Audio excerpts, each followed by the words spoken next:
Muy bien, muy buenos días, hermanos, hermanas, y si hay alguien visitándonos, muy bienvenidos a este tiempo en el que vamos a estar compartiendo la palabra de Dios. Quiero invitarles a abrir sus Biblias en la carta a los Filipenses, y el capítulo 1. Vamos a retomar entonces ahí un estudio que habíamos dejado hace días en Filipenses, y la última vez habíamos quedado para comenzar el versículo 9.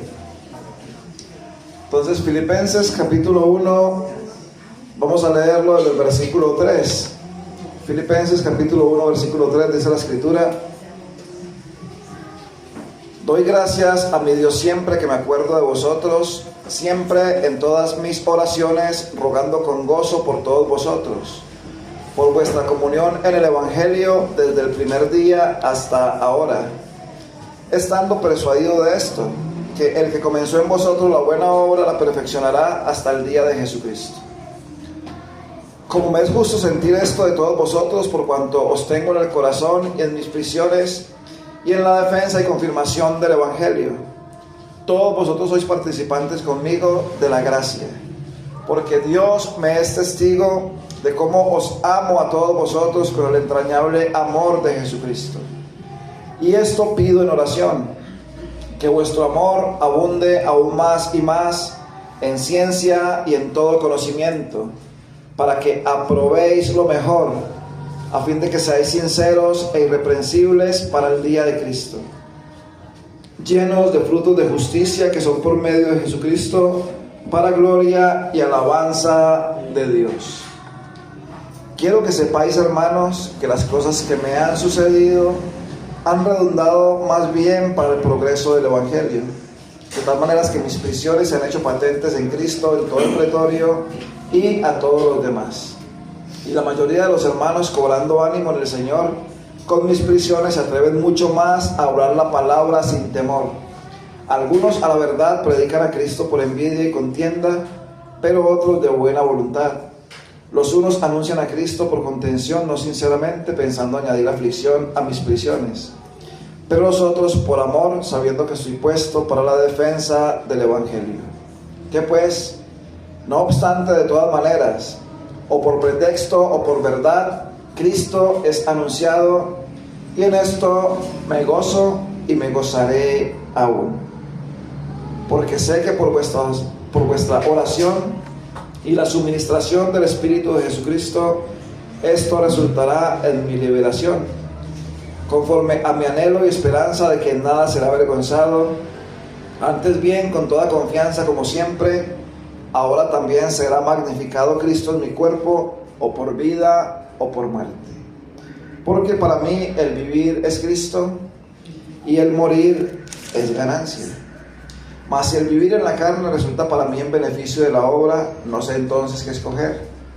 Porque de ambas cosas estoy puesto en estrecho, teniendo deseo de partir y estar con Cristo, lo cual es muchísimo mejor, pero quedar en la carne es más necesario por causa de vosotros. Y confiado en esto sé que quedaré, que aún permaneceré con todos vosotros para vuestro provecho y gozo de la fe, para que abunde vuestra gloria de mí en Cristo Jesús por mi presencia otra vez entre vosotros.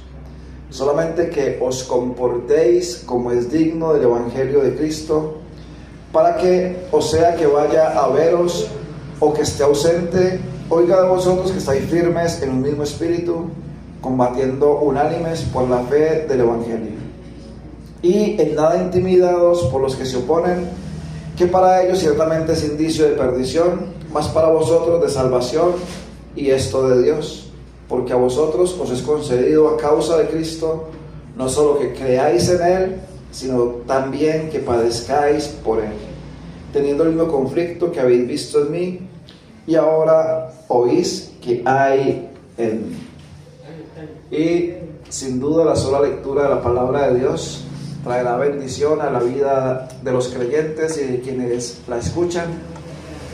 La fe es por el oír, y el oír la palabra de Dios. Entonces la sola lectura de la palabra de Dios se va a encargar de añadir bendición a la vida de quien la escucha, pero más aún a la vida de quien la lee.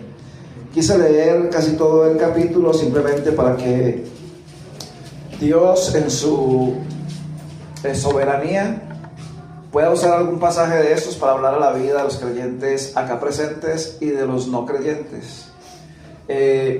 Solamente a modo de resumen, esta ciudad en Filipos era una colonia romana con muchos privilegios. Contaban con el privilegio de ser ciudadanos romanos, y por ser ciudadanos romanos entonces contaban con una serie de privilegios que no contaba el resto del mundo conquistado por los romanos. Y allí Pablo había llegado siendo guiado por el Espíritu Santo, y al parecer la iglesia allí tenía muy poco tiempo desde que fue fundada hasta que Pablo les escribe esta carta. La iglesia había comenzado con una mujer llamada Lidia, una mujer que era vendedora de púrpura al parecer. Ella creyó en el Señor Jesucristo, fue salvada.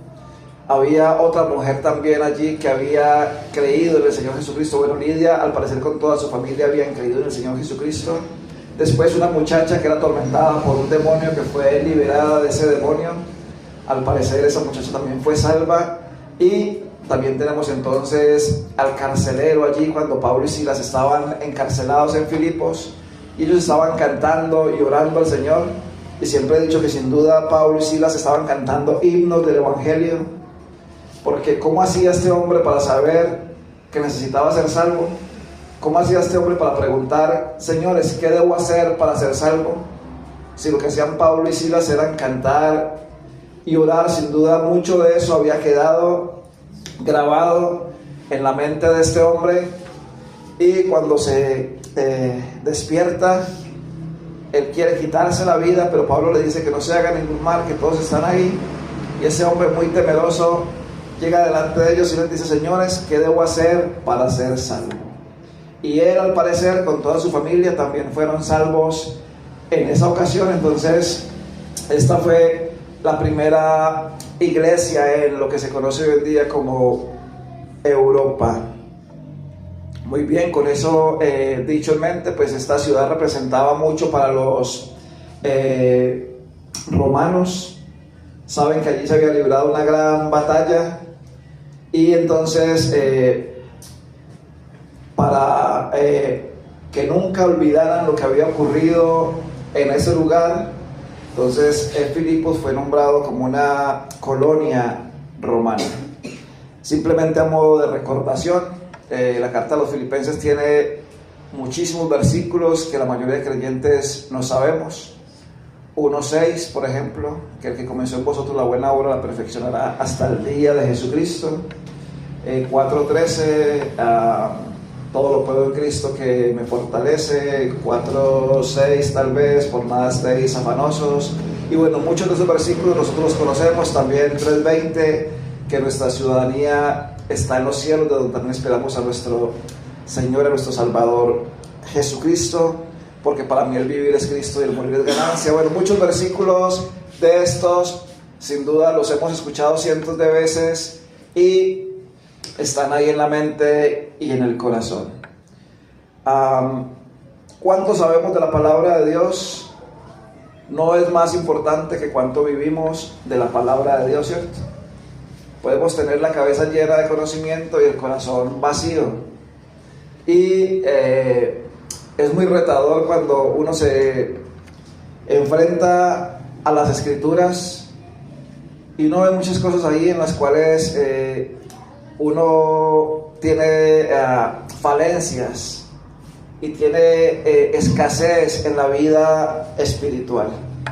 Pablo está diciéndoles a los hermanos en Filipos y que él les agradece mucho por el cuidado que han tenido de él, por la ayuda que él ha recibido de parte de ellos y por la preocupación que ellos han tenido durante su vida, porque donde él ha estado siempre le han buscado para poderle apoyar, para poder apoyar su servicio al Señor. y poderle entonces ser de ayuda. Pablo les escribe en primer lugar para agradecerles por el amor con que ellos le aman, y les va a recordar también que no solamente él se siente amados por ellos, pero que él les ama con el entrañable amor de Jesucristo. Y les va a decir que siempre que él se acuerda de ellos, él los lleva a la presencia de Dios en oración. Pablo también va a escribir en esta carta que él ha aprendido a estar contento cualquiera que sea su situación, que él sabe vivir en escasez, pero también sabe vivir en abundancia, que por todo y en todo él está acostumbrado. Y me parece muy interesante cómo la vida de este hombre que antes perseguía a la iglesia, que leemos en Hechos capítulo 9, que este hombre básicamente odiaba a los creyentes, que respiraba amenazas de muerte contra los creyentes, ahora él va a escribir que los ama con el entrañable amor de Jesucristo. Entonces, una gran verdad que uno puede aprender ahí es que la vida del creyente tiene que cambiar sí o sí, que los frutos se deben ver sí o sí, que uno no puede decir que es creyente y vivir la vida como a uno le plazca y decir a los demás, pues es que yo soy así, y de malas usted, y de malas usted, porque es que yo nací así, yo soy así, y a la verdad no tiene ningún sustento en la palabra de Dios, absolutamente nada de esas cosas. Porque Pablo estaba seguro en cuanto a los hermanos en Filipos, que Dios había comenzado en ellos a obrar, a hacer una obra, y que esa obra la iba a llevar a su culminación cuando el Señor Jesucristo venga por su iglesia, venga por los creyentes. Entonces, de la misma manera, en nosotros Dios, a través del Espíritu Santo, ha comenzado a hacer una obra a los que hemos creído, y Él va a ir perfeccionándonos, Él va a ir obrando en nuestras vidas. ¿Hasta cuándo? Hasta que el Señor Jesucristo venga por nosotros. Y entonces nosotros leíamos esta mañana, y ese versículo ha retumbado en mi mente por algunos días, porque dice que nosotros seremos semejantes a Él, nuestros cuerpos glorificados en plena perfección. Pero no solamente eso, dice ahí que le veremos tal como Él es. ¿Ustedes se imaginan verle al Señor tal como Él es? ¿Cómo se imagina usted al Señor en este momento? ¿Cómo cree que puede ser? Su pensamiento lo puede llevar a crear una imagen de posiblemente cómo sea o cómo hubiera sido el Señor Jesucristo. Pero lo cierto, hermanos, hermanas, es que ese día usted y yo le veremos a Él tal como Él es. Y sin duda será algo precioso. Sin duda será algo hermoso poderle contemplar a Él tal como Él es. Con estos ojos, ver al Salvador, ver al Redentor. Entonces, el Señor ha comenzado a hacer una obra en nuestras vidas, y sí, Él la va a perfeccionar hasta ese día. Y este hombre, vuelvo y repito, que perseguía a los creyentes, que los odiaba, que los obligaba a blasfemar, ahora muestra un amor inconmensurable hacia los creyentes. Un amor que este hombre sin duda jamás había llegado a sentir por absolutamente nadie. Ahora les escribe a ellos de cómo los ama, cómo se preocupa no solamente por los creyentes en Filipos, pero usted puede leer las cartas que Pablo escribe y se va a dar cuenta cómo reiterativamente él va a hablar del amor con el que él ama a los creyentes. En algunas ocasiones les va a decir que los ama con el amor de un padre, y en otras ocasiones que los ama con el amor de una nodriza. Él les va a decir que los ama de una forma tal que, si es posible, él va a poner su vida por ellos. Y esto lo vemos reflejado en todo lo que Pablo escribía. Y no es porque él fuera algo, no es porque él fuera el gran hombre. Él va a decir que si él era lo que era por la gracia de Dios en él. Y hermanos, hermanas, si usted y yo algún día podemos llegar a hacer algo, no es por sus fuerzas, no es por su inteligencia, no es por sus virtudes, simplemente va a ser por la gracia de Dios en nuestras vidas. Y cuánto necesitamos usted y yo la gracia de Dios obrando cada día en nuestras vidas. De manera pues entonces que pensando en la carta a los filipenses también, y simplemente estoy haciendo un recordatorio para después comenzar a desarrollar parte de lo que hemos leído y continuar con el estudio.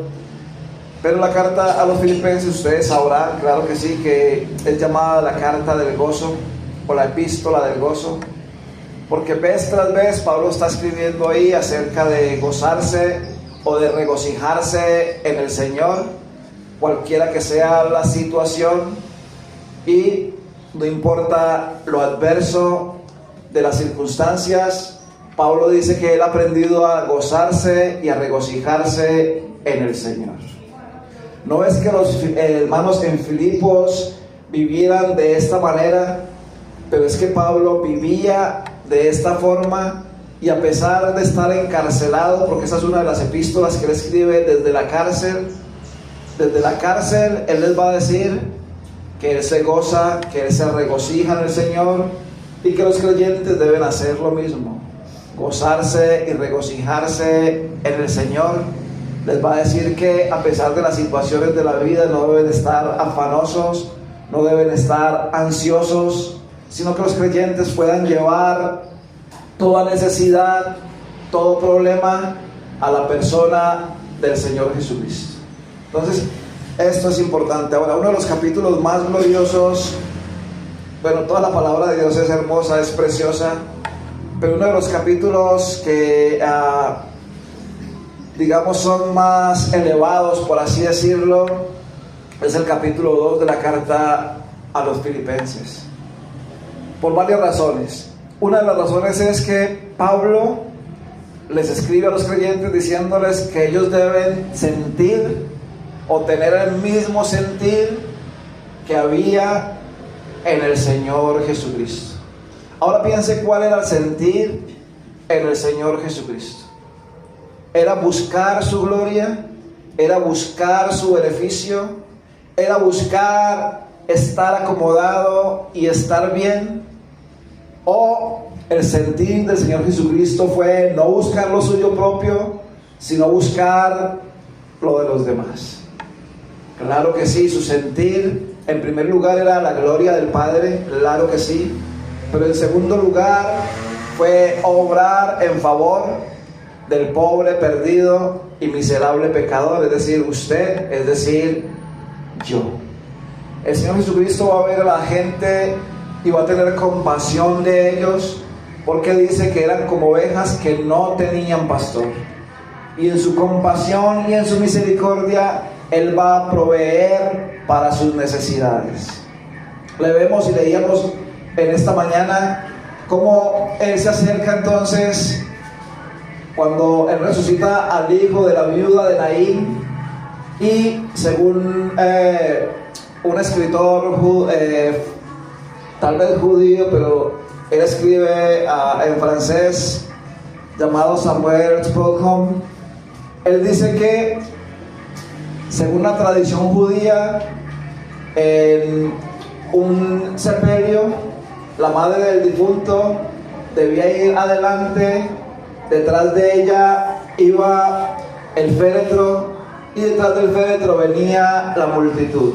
Y una de las razones por las cuales daban esa explicación, dicen que es porque por una mujer pues el pecado se había introducido en el mundo y la muerte como tal, y eso es según la tradición judía, pero sabemos en Romanos 5:12 que el pecado entró por un hombre y por un hombre la muerte. Pero ustedes imagínense ese desfile.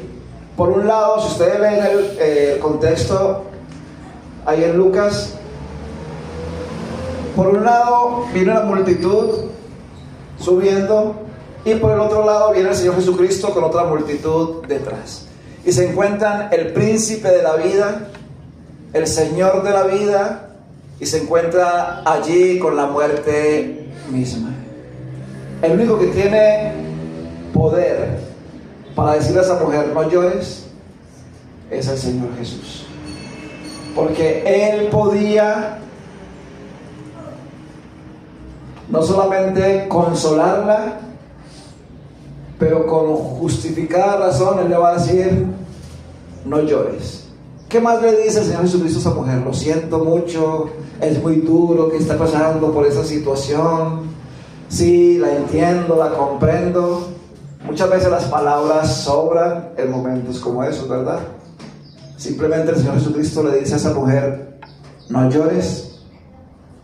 Y toca el féretro y es como si hubiera congelado esa escena. Yo me la imagino así cada vez que leo eso, porque dice que Él toca el féretro y los que traen a los muchachos se detienen. Y Él resucita a ese hijo único de esa viuda.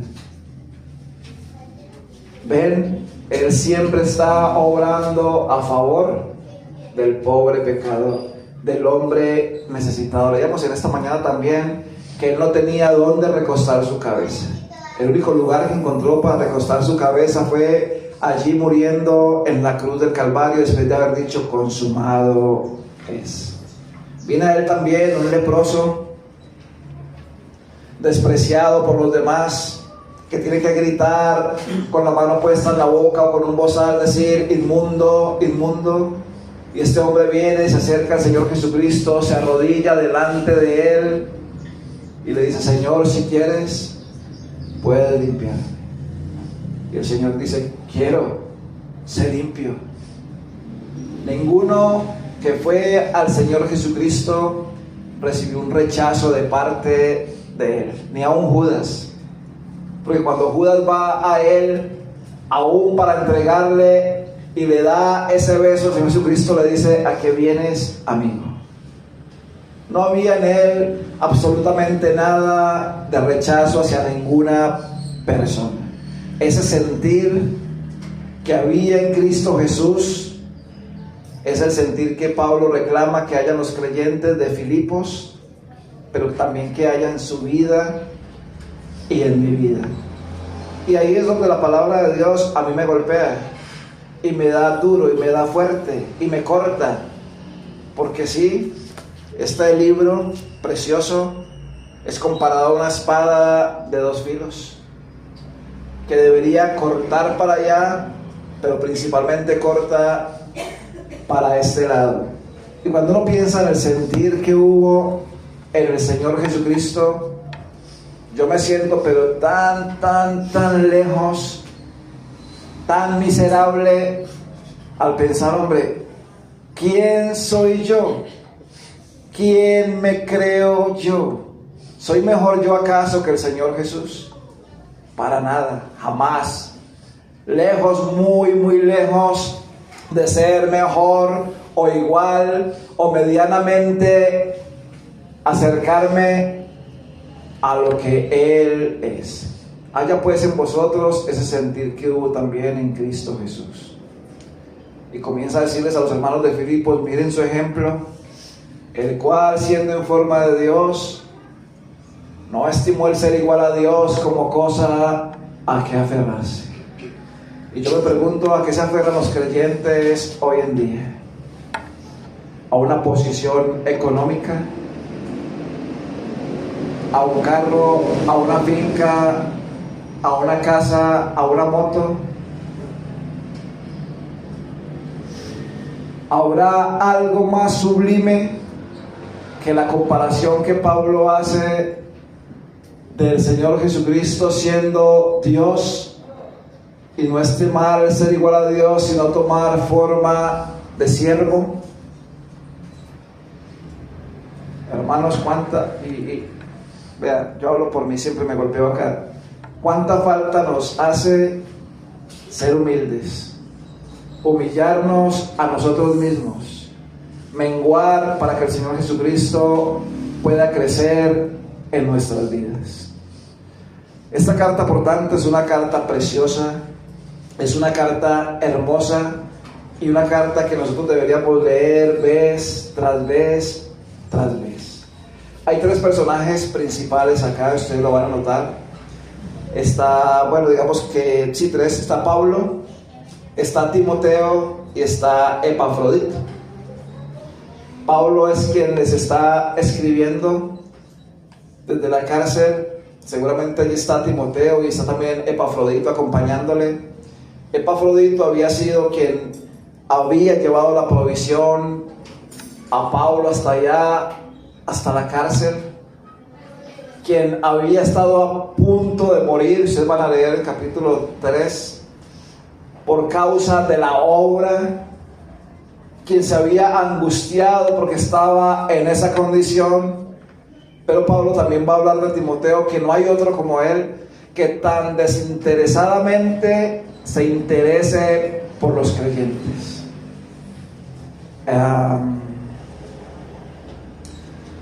Simplemente para pensarlo, ¿no? Timoteo es uno que con sencillez de corazón, con desinterés de su corazón, tiene un interés verdadero por los creyentes en Filipos. Él lo está pensando: uy, van a cuidar de mí como han cuidado de Pablo. Me van a ofrendar como le han ofrendado a Pablo. Me van a amar a mí como han amado a Pablo. Tal vez los creyentes en Filipos iban a hacer eso con Timoteo, y lo habían hecho no solamente con Pablo, sino con otros creyentes que jamás sabremos cuánto bien hicieron esos creyentes de Filipos a otros hermanos. Pero no era el interés de Timoteo brindar un apoyo a la iglesia para que la iglesia le brindara un apoyo a ellos. Y eso es muy frecuente, más hoy en día que en años pasados. Muchos se interesan simplemente en ir donde les puedan dar, y no en ir donde ellos puedan dar lo que Dios les ha dado a ellos. Y entonces por eso hoy en día tenemos un poco de mercaderes de la fe, un poco de personas que están buscando simplemente su bienestar, que están buscando estar bien ellos, y los demás creyentes pues no les importa, y perdónenme la palabra, un pepino. Porque es mejor estar bien yo, acomodado yo, y no importa si mi hermano o mi hermana está padeciendo o está pasando aflicción, si su casa se está llenando o está llena de goteras cuando está el invierno, o si va a la congregación y sus hijos tienen los zapatos rotos o la ropa desgastada.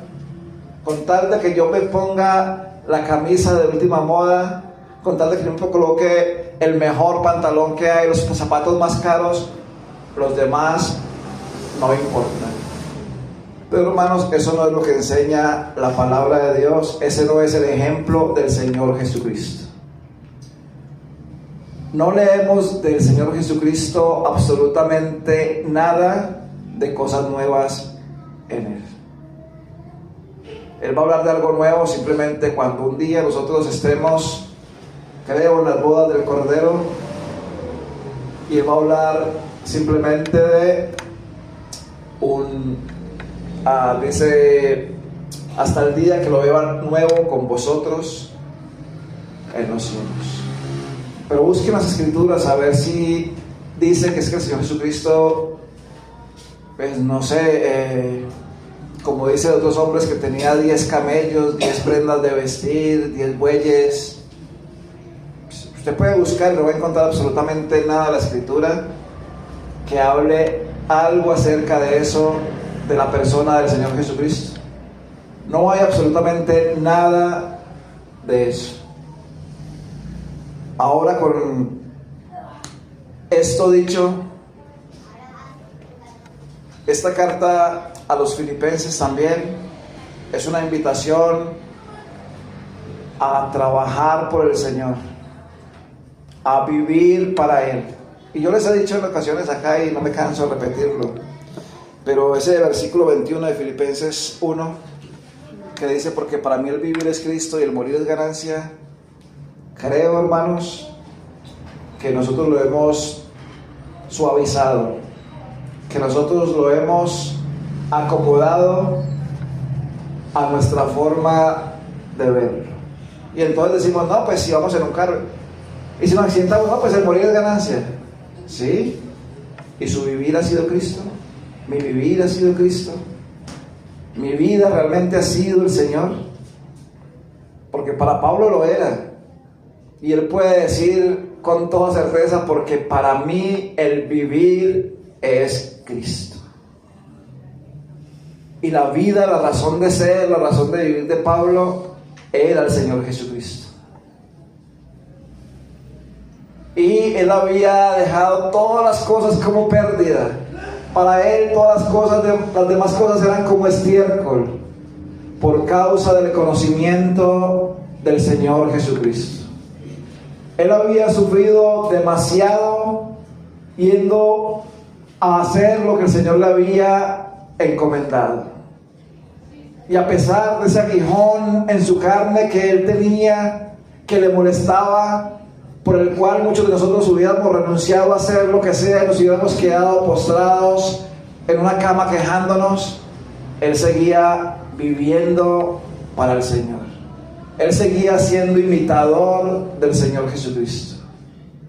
Y él no solamente podía decir, para mí el vivir es Cristo, pero podía decir a los demás, sean imitadores de mí, como yo del Señor Jesucristo. Aprovecho para hacer un paréntesis acá. Bueno, tal vez después hago el paréntesis. Pero hermanos, piénselo. Sí y solo sí y solo sí, para nosotros el vivir es Cristo, el morir va a ser verdadera ganancia. Porque yo me imagino cuando nos presentemos ante el tribunal de Cristo. Sí podremos decir con certeza que el morir es ganancia. Es ganancia en un sentido, claro, nos vamos con el Señor. Y sobre esta tierra no va a haber mayor ganancia que esa. Pero cuando de las cenizas, de lo que hemos hecho, nosotros nos acerquemos a esas cenizas y comencemos a remover la ceniza, ¿habrá algo que podamos ofrecerle a nuestro Señor? ¿Habrá algo que podamos poner a los pies del Señor?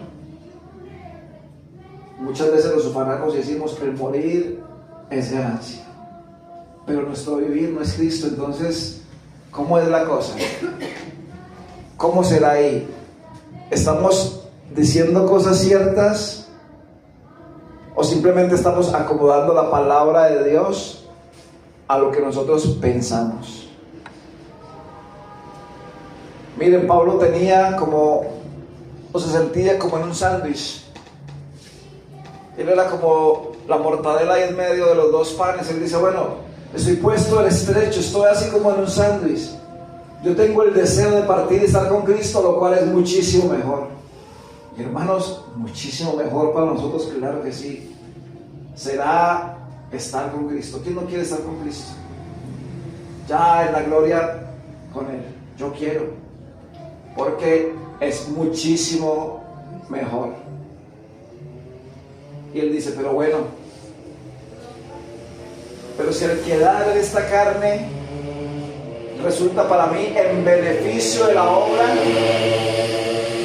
y se rasca la cabeza y dice, entonces no sé qué escoger. ¿Saben? Y yo les dije también la otra vez, simplemente estoy recordando, que nosotros queremos la venida del Señor pronto por motivos egoístas, por nuestro propio bienestar. Y entonces decimos, uy, que el Señor venga, pero rápido. ¿Y por qué? Es que estoy aburrido de esta vida. Estoy cansado de vivir en medio de este mundo. Pero son motivos egoístas. Pablo decía, vea, yo tengo deseo de partir y estar con Cristo, y es muchísimo, pero muchísimo mejor, claro que sí. Pero si quedar en la carne resulta para mí en el beneficio de la obra, entonces no sé qué escoger. Teniendo deseo de partir y estar con Cristo, pero también teniendo deseo de estar con ustedes para el provecho de su fe. Aprovecho para preguntarles, hermanos, ¿queremos nosotros vivir esta vida para qué? ¿Para el beneficio de la obra o para nuestras ambiciones egoístas? ¿Para nuestro ego? ¿Para qué queremos vivir sobre esta tierra? Y entonces uno no sabe si irse con el Señor Jesucristo porque no sabe si realmente será ganancia, y no sabe si quedarse porque a veces no está haciendo lo que el Señor quiere que hagamos para el provecho de la obra. Y no estamos puestos en estrecho. Simplemente estamos mirando para los lados a ver cuál de las dos.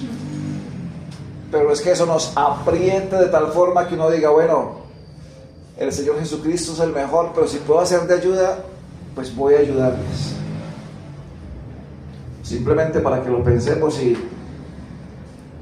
cada vez que el Señor me permite hablarles a ustedes, pues es como si me estuviera hablando a mí mismo. Y entonces, porque son cosas que a mí me cuestionan, o mejor dicho, la palabra de Dios me cuestiona a mí de cuál es mi motivación realmente para hacer lo que yo hago, para vivir como vivo. O sea, ¿cuáles son mis motivaciones en cuanto a lo espiritual? Tengo realmente deseo de partir y estar con Cristo porque veo que ya es el tiempo y que he hecho lo que el Señor me dice. Porque Pablo al final de su vida tenía esa certeza, ¿cierto? En segunda carta a Timoteo capítulo 4, él va a decir, he acabado la carrera. Ya él sabía que estaba listo en ese punto de su vida y que la muerte estaba tal vez a unos días de él, y él podía escribirle a Timoteo, he acabado la carrera, he terminado, me está guardada la corona de justicia, la cual me dará Dios, el juez justo, en aquel día. Nosotros, usted y yo, tenemos una carrera por delante. La carrera puede durar 10 minutos porque podríamos partir de esta vida rumbo a la eternidad dentro de 10 minutos, o podría durar otros 10 o 20 años. Pero desde que comenzamos la carrera hasta el día que nos enfrentemos a la muerte, ¿podremos decir nosotros que hemos terminado la carrera? ¿O estaremos a kilómetros y kilómetros de haberla terminado? Simplemente es para que podamos pensarlo, para que podamos meditar en eso. También les decía que una de las cosas que aparece en el capítulo 1 de esta primera carta a los Filipenses, una palabra que se repite unas 6 veces, es la palabra evangelio. Y Pablo en su situación dice que sus prisiones, versículo 12, más bien que lo que le ha sucedido a él ha redundado para el progreso del evangelio. ¿Se imagina Pablo dando testimonio de la fe allí donde estaba encarcelado? Personas creyendo en el Señor Jesucristo, porque dice que sus prisiones se habían hecho patentes en todo el pretorio y a todos los demás. Pero también les va a decir que lo que él había sufrido, más bien la cosa por la cual él estaba pasando allí en la cárcel, tenía otro resultado. Y el resultado es que los creyentes se habían animado a predicar el evangelio. Los creyentes se habían animado a predicar sin temor. Y a mí me llama la atención eso, porque los creyentes de antaño creo que eran más valientes que los creyentes contemporáneos, que los creyentes de ahora. Tenían más determinación y más convicción por el Señor y por su palabra que los creyentes al día presente. Pero muchos de ellos, según uno puede inferir, sentían temor. ¿Por qué sentían temor? Porque les iban a rasgar un tratado, porque un perro los iba a morder, porque los iban a mirar mal, porque los iban a insultar, porque ellos estaban arriesgando literalmente sus vidas. Pero lo que había acontecido con Pablo no solamente es que había resultado para el progreso o para el provecho del evangelio, había resultado en ánimo para los creyentes para poder dar testimonio de la fe. Yo le pregunto simplemente así como a modo de pregunta boba: ¿cuándo fue la última vez que a usted le insultaron por entregarle un tratado a una persona?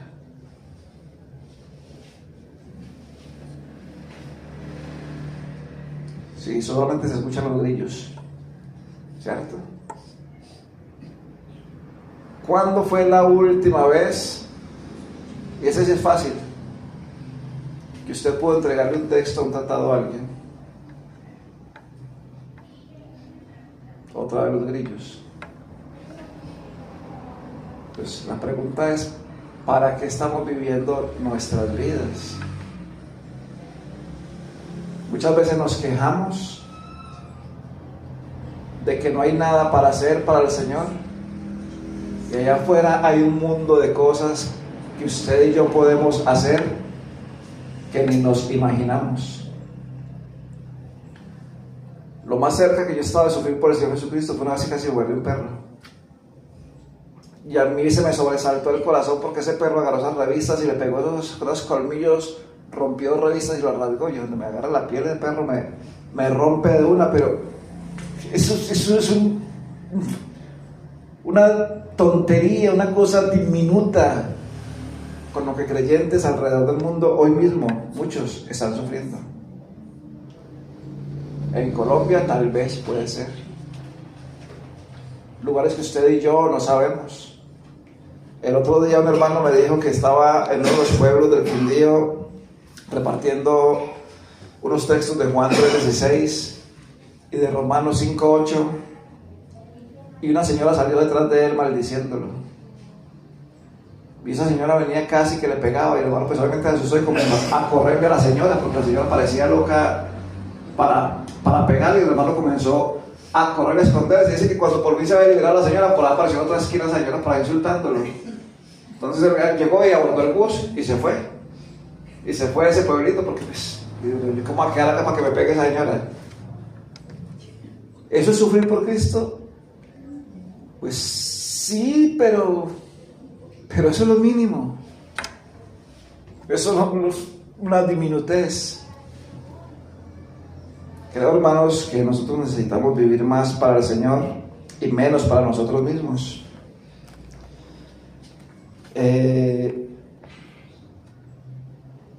Es difícil para expresar, pero para terminar, cuando Pablo ora por los creyentes, él va a orar por 3-4 cosas muy importantes, y tal vez lo vamos a ver después, pero él dice, versículo 9, dice, no solamente les dice que él está orando por ellos, pero les va a decir por qué cosas él ora por ellos. Versículo 9 dice, y esto pido en oración.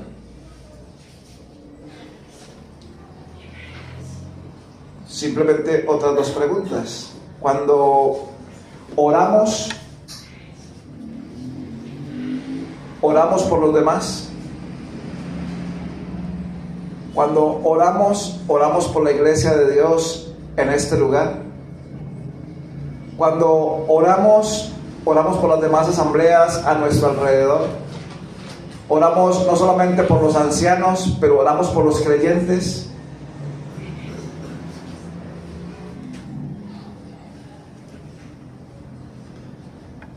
Y si oramos, ¿cómo son nuestras oraciones? ¿Saben, hermanos, que nuestras oraciones son cuadriculadas? Nuestras oraciones las encajonamos dentro de un marco y pensamos que esa es la mejor forma de orar, porque es que fulanito oró y se escuchó muy bonita la oración de fulanito, entonces yo tengo que orar como fulanito. Yo tengo que orar como sotanito porque es que él ora muy bonito. Y nos olvidamos del orden bíblico, del orden de la palabra de Dios y cómo nosotros deberíamos orar. Si quiere, busque en las cartas que escribe Pablo, cuando él habla de que está orando por los creyentes, si sus oraciones son repetitivas, si sus oraciones son por cosas materiales. Es más, lea y búsqueme donde Pablo ora por creyentes enfermos. No debemos orar por los enfermos, pues sí debemos orar por los enfermos, pero simplemente pues, quiero que busques. ¿Saben por qué les estoy diciendo eso? Porque normalmente en nuestras reuniones de oración, esas son las cosas principales por las cuales siempre estamos pidiendo y pidiendo y pidiendo. Y de vez en cuando se nos escapa algo espiritual. De vez en cuando se nos escapa algo que tenga que ver con la vida de los creyentes, con su espiritualidad. Si quiere, revíselo. Y si ustedes tienen la costumbre tal vez de anotar los motivos de oración, póngase a buscar. ¿Cuántas veces al año oramos por los enfermos? ¿Saben cuándo es la única ocasión que nos acordamos del vecino o de la vecina para orar por ellos?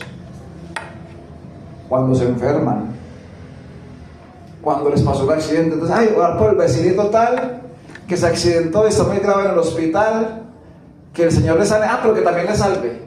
Pues ahí sí nos acordamos de la salvación, pero porque hay que incluirlo ahí para rellenar ese espacio, pero no porque sea verdad que normalmente oremos por nuestros vecinos para la salvación.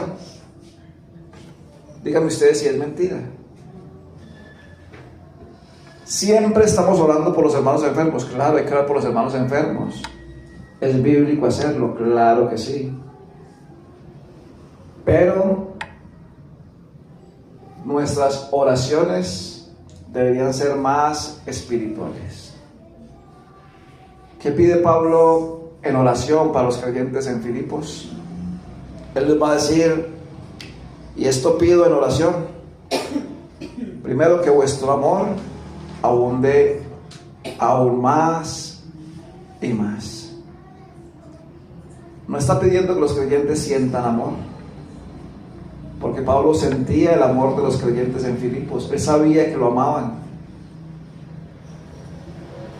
pero está pidiendo que ese amor sea abundante. Pero no es un amor ciego, no es un amor que da sin mirar, no es un amor que fácilmente se deja engañar. Es un amor que debe abundar, dice ahí, en ciencia y en todo conocimiento. Ciencia, esa palabra no es gnosis.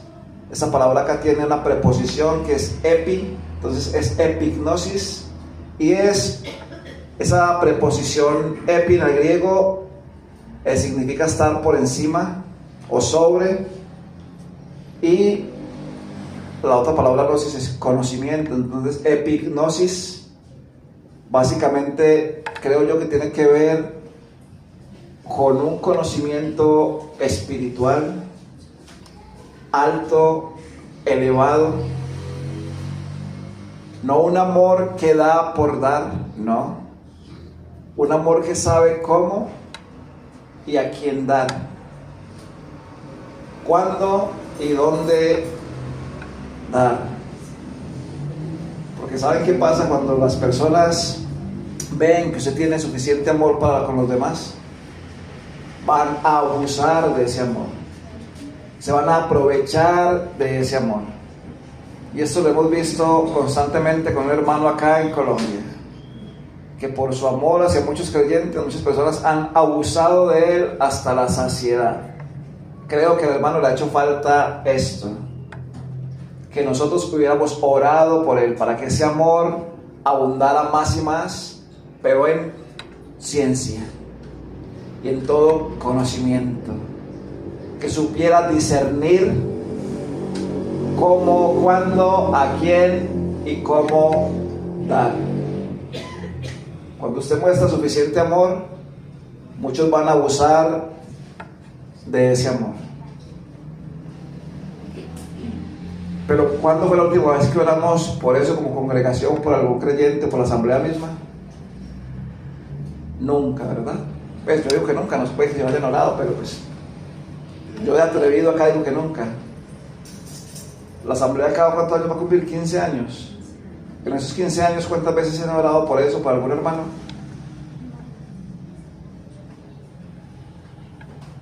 No sé. Hagan cuentas y me dicen, o sea, ¿cómo enfocamos nuestras oraciones? ¿Es hasta qué? ¿Hasta las 11:30? Pues ya me pasé. 11:20, 11:25. Ah, entonces ya acabé. Bueno, lo dejamos entonces ahí. Y que el Señor nos ayude. Yo les invito a que lean esta carta, se gocen en leerla y miren los retos que hay en la palabra de Dios. Oremos. Padre Santo y buen Dios, te damos gracias por tu Hijo nuestro, Señor Jesucristo, tan puro, tan precioso. Padre, uno que no buscó su bienestar sobre esta tierra, uno que no venía a este mundo para glorificarse a Él mismo, sino uno que venía para dar honra y gloria a tu nombre, uno que venía para darse en favor del pobre pecador.